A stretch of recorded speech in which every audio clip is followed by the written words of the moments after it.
Alright guys, here we are once again with another Transformers Cybertron episode review. So we pick up right where we left off with the first episode. We see Thundercracker and his Seeker companion, which we learn is actually another new female Seeker, who, well, we don't learn her name through the actual episode. Her name is never spoken. But through the credits, we know that her name is Nova Storm. So anyways, they get hit by the shockwave that Windblade caused, and then they hone in on that. Meanwhile, the Autobots are waking up from their little nap.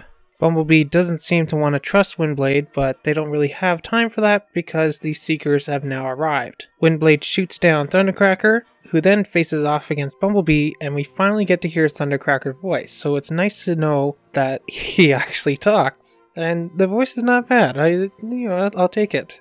It's kind of funny because he doesn't know what Bumblebee's talking about because he's talking in his radio voice.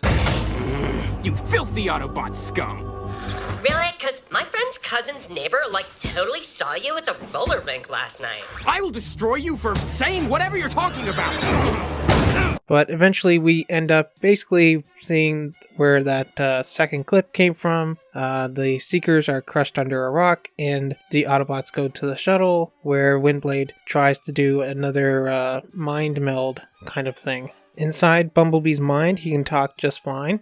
So he's not limited to voice clips or beeps and boops. After trying to access a few memories, they finally land on one where Bumblebee remembers taking off in the Ark and saying goodbye to Windblade, where we get another hug between Bumblebee and Windblade. So now Bumblebee realizes that Windblade is his friend and can trust her, and they get another hug. But they're quickly woken up by a transmission from Starscream over the Decepticon scout ship radio, and Bumblebee goes and answers it, and Starscream recognizes that it is Bumblebee even through the radio speak. And that's where the episode ends. Overall, it was a pretty good episode. I liked the part where when Bumblebee and Windblade and the two Seekers are facing off against each other on the ground. They have this kind of cowboy music playing. It reminded me a lot of that scene in Beast Wars. I think it was Coming of the Fusors when